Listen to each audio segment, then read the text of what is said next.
One day, if human civilization ever wipes itself out, aliens or one of our successors will cast an eye on our ruined planet and ask themselves whatever happened to Homo sapiens.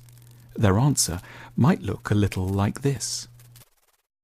The root cause won't be the specific catastrophe, conflict, or devastation that eradicates us. The problem will begin with the architecture of the human brain. This tool will be remembered for being, in part, deeply impressive, containing 100 billion neurons capable of extraordinary computations and combinations.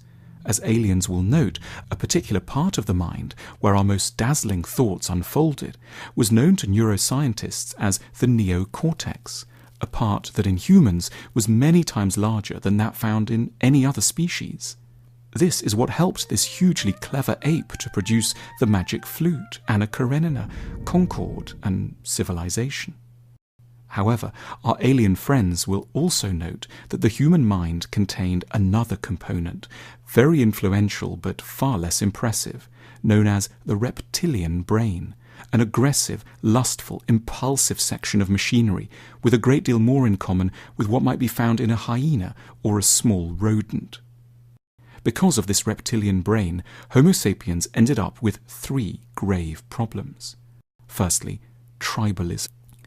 Humans were always on the verge of developing violent hatreds of foreigners and manifested strong, ongoing tendencies to slaughter strangers in vast numbers. They could never reliably see the humanity in all members of their own kind. Secondly, Homo sapiens was fatefully prone to short-term thinking.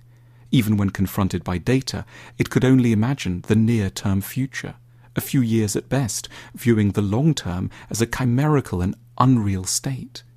Its immediate impulses were left uncontained and worked to destroy its individual and collective future. Lastly, Homo sapiens had an especially keen fondness for wishful thinking. Though capable of immense intellectual achievement, its mind hated to reflect on itself. It couldn't bear to submit its ideas to rational scrutiny. It preferred to act rather than think and daydream rather than plan. Having invented the scientific method, it preferred, in most cases, just not to use it. It had a narcotic desire for distraction and fantasy. It didn't want to know itself. For many generations, these 3 flaws were more or less endured. Certain institutions were invented to attenuate them: the law, sound government, education, philosophy, science. It worked, sort of. Humans did keep wiping out swathes of their fellows, but they didn't scupper the species as a whole. What caused the ultimate destruction was the increasing yet untrammeled power of the neocortex.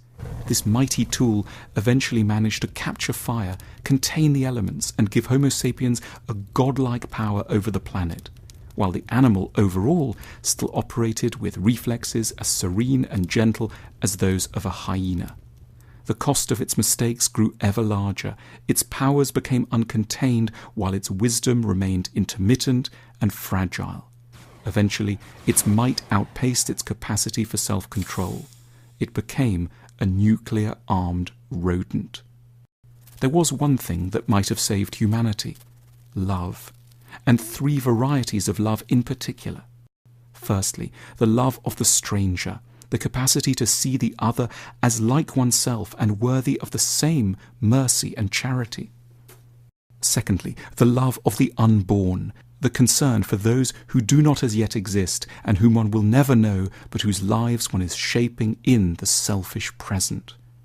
Thirdly, the love of the truth, the strength to resist illusion and lies and square up to uncomfortable facts of all kinds.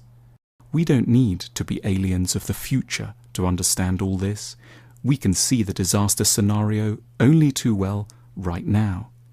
The fate of civilization lies ultimately not in the law courts, at the ballot box, or in the corridors of governments. It lies in our ability to master the most short-term, selfish, violent of our impulses, active in the dense folds of organic matter between our ears. It lies in learning how relentlessly to try to compensate for the flawed architecture of the human mind.